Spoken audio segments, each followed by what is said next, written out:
Jangan hilangkan nabimu Muhammad sallallahu alaihi wasallam. Nabi hanya pindah dari alam dunia pindah ke alam barzah, pindah ke sana. Bahkan tubuhnya Nabi tidak mati, tubuhnya tidak mati. Nama kematian buat Nabi hanya keluarnya roh dari jasad. Tapi jasadnya enggak meninggal, jasad Nabi tidak mati. Baru jasadnya syuhada saja masih hidup.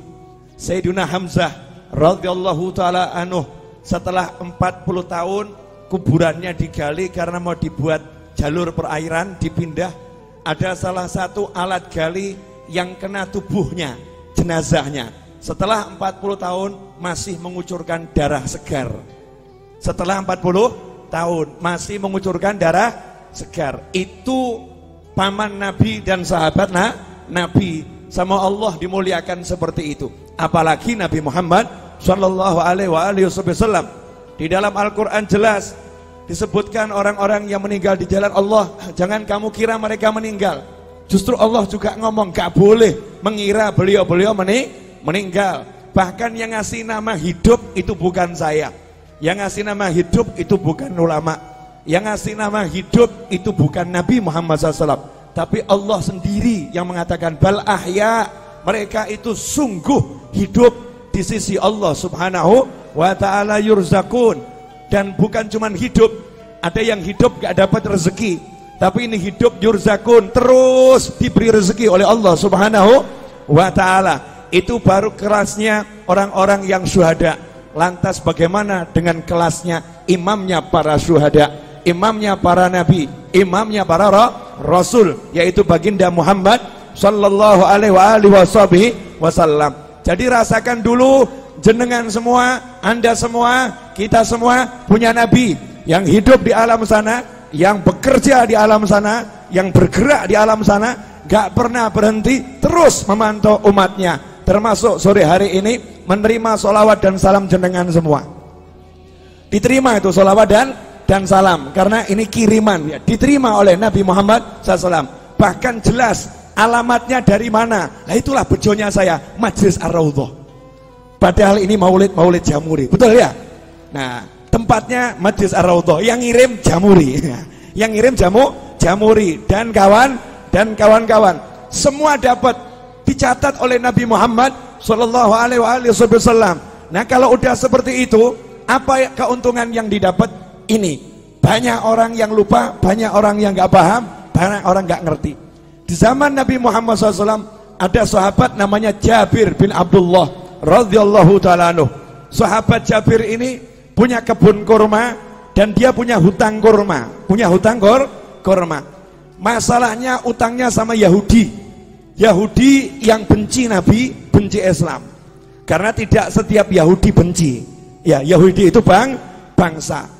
Istri Nabi Sayyidah Sofiyah juga seorang Yahudiyah. Yang dibenci itu adalah ajarannya Yahudi yang memusuhi Islam. Lah ini udah ajarannya Yahudi, orangnya Yahudi pula. Bencinya sama Nabi luar biasa. Ketika melihat ada satu sahabat punya hutang, belum bisa bayar, maka Yahudinya seneng. Ini saatnya untuk menghina sahabatnya Nabi. Ini saatnya untuk merendahkan sahabatnya Nabi Muhammad sallallahu alaihi wasallam. Maka datanglah Yahudi ke kebunnya Jabir bin Abdullah radhiyallahu anhu untuk nagih utang. Ibu-ibu pernah diparani ditagih? Tahu rasanya? Diparani gak punya duit, enak rasanya ya? Diparani sama orang yang badannya mungkin gede-gede, mungkin badannya tidak enak dilihat, wajahnya serem, itu tidak seberapa. Tapi kalau yang nyamperin ibu-ibu mulutnya cerewet, itu luar biasa. Ada mau bayar kapan utangmu? Utang nanti dibayar. Wah itu lebih dari pria-pria yang badannya besar itu. Yang cerewetnya luar biasa. Kalimatnya menusuk dan merobek-robek jiwa dan menyebabkan ibu sakit hati ketemu orang yang seperti itu. Hari itu Yahudi datang ke tempatnya Jabir. Nabi Muhammad SAW dimintai tolong sama Jabir, ya Rasulullah, tolong utang saya ini biar bisa ditunda, dibayar tahun depan. Yahudinya diajak bicara. Nabi ngajak sahabat. Ini kerennya di sini, hebatnya di sini. Ada satu teman Nabi, sahabat Nabi punya utang. uangnya buat bayar gak cukup, kebunnya buat bayar gak cukup. Nabi Muhammad SAW tidak duduk di rumahnya, tapi Rasulullah SAW ngajak sahabat-sahabatnya, yuk kita ke rumahnya Jabir, ayo kita ke kebunnya Jabir.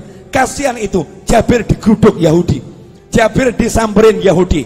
Ini Yahudinya lagi nagih Jabir, mau menghinakan Jabir. Berangkat Nabi Muhammad SAW bersama sahabat. Kemudian Rasul sendiri yang ngajak ngomong bicara si Yahudi. Artinya Nabi SAW tokoh masyarakat, Rasul punya jabatan, punya kedudukan, mau membela orang yang ditagih hutang, mau membela orang yang terlilit hutang. Saat itu Nabi belum punya duit, karena Nabi kalau punya duit tekno didum langsung, dibagi-bagi langsung habis. Apa sabda Nabi buat orang yang terlilit hutang? Kadang ini mubalih nggak paham, kemudian menyebutkan hadis yang seakan-akan orang meninggal punya hutang itu sengsara. Salah. Dulu Nabi Muhammad SAW bersabda, siapa yang meninggal punya hutang, saya tidak akan sholatkan jenazahnya. Maksudnya bukan karena benci, Nabi tidak mau nyolatkan jenazahnya dulu, minta sahabat yang punya duit, beres no ini, bayari hutangnya, sehingga masuk kubur udah selesai, gak ada hutang piutang. Kalau kita alhamdulillah sudah niru, kalau ada hutang piutang jadi tanggungan saya, tanggungan kami atau keluarga. Jadi Nabi nggak mau SAW ada umatnya yang meninggal dalam keadaan masih punya hutang. Makanya Nabi ngomong sama sahabat, tidak, saya mulai sholat dulu sebelum hutangnya dilunaskan. Tapi begitu Nabi punya hutang, apa sabda Nabi Muhammad SAW? Siapa yang meninggal punya hutang, Nabi punya uang ya, siapa yang meninggal punya hutang, saya yang bayar hutangnya, saya yang lunaskan uangnya. Kalau dia nggak punya hutang, biar uangnya milik ahli warisnya. Kalau punya hutang, aku yang bereskan. Mana konglomerat sekarang yang berani ngomong begitu? Mana saudara yang berani ngomong begitu? Mana umat Islam yang berani ngomong begitu untuk orang yang tinggal di satu kampungnya? Yang di kampung ini yang punya hutang, kalau meninggal aku yang melunaskan. Mana yang seperti itu? Nabi Muhammad SAW bangkit membela sahabatnya, diajak ke rumah Jabir. Sampai di situ Nabi ngomong langsung sama yang namanya Yahudi. Yahudi, gini aja, kalau boleh pembayarannya ditunda, diundur, kasih perpanjangan waktu. Yahudinya ngomong, ya Abul Qasim, wahai Abul Qasim, julukan Nabi Muhammad SAW, wahai Abul Qasim, tidak bisa, hari ini juga harus dibayar. Bu, kalau jenengan ditagih utang 5 miliar, hari ini harus dibayar. Ngeluh atau enggak ngeluh? Ngeluh ya. Punya uang cuma 100.000, tagihannya 5 miliar. Pusing atau enggak pusing? Pusing. Lah ini Nabi Muhammad SAW datang, kasusnya begitu. Kebun kurma ini buahnya cuma sedikit, hutangnya bertonton, jadi enggak mungkin bisa dibayar. Maka Nabi mengatakan kepada Yahudinya, tunggu sebentar. Kemudian Jabir bawa kurma sedikit, disuguhkan Nabi Muhammad SAW. Itulah adabnya sahabat. Kedatangan Nabi, sepunyanya apa ya disuguhkan. Nih ya Rasulullah, kurma muda disuguhkan. Setelah itu Nabi Muhammad SAW ngelilingi kebun kurmanya Jabir. Kebun kurmanya dikelilingi, dilihat muter, ya memang gak cukup. Jumlahnya buah kurma itu gak mungkin cukup untuk bayar. Maka Nabi SAW kemudian tanya sama Jabir, di mana biasanya kamu duduk-duduk di kebun kurma ini? Tempat yang biasa kamu gunakan untuk nongkrong. Kalau bahasa kita, gazebonya di mana? Ya, gazebonya di mana? Rasulullah tanya, di mana itu? Di sini ya Rasulullah. Saya biasa berteduh di sini. Ya udah, saya tak tidur sebentar. Bayangkan ini, ditagih utang sama Yahudi, ditinggal tidur sama Nabi.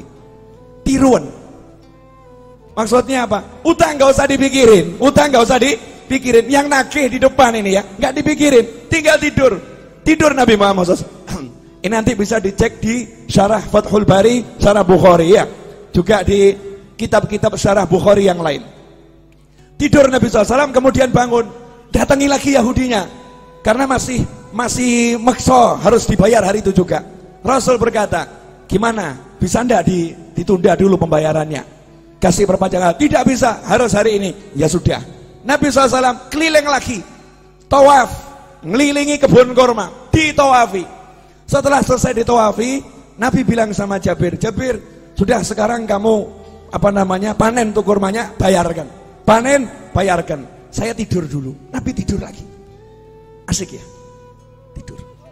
Bangun tidur, Nabi nanya sama Jabir, gimana? Udah beres? Beres ya Rasulullah.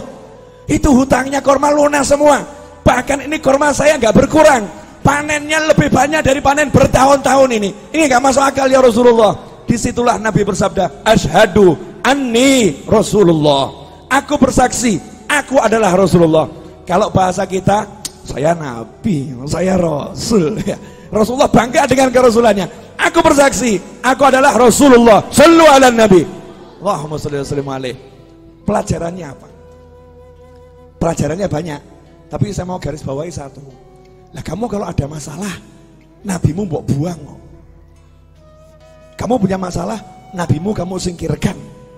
Kamu punya masalah seperti nggak punya nabi. Sahabat ada masalah, punya nabi. Sahabat ada masalah, tahu punya Rasul. Makanya yang ngomong sama nabinya, ngomong sama Rasulnya. Nah kalau sudah jadi sahabatnya Nabi, jadi temannya Nabi SAW, kalau punya masalah, Nabi selesaikan. Nah kenapa kita sekarang ada masalah, gak selesai-selesai, gak pernah menjadikan Nabi sebagai teman, gak pernah menjadikan Nabi sebagai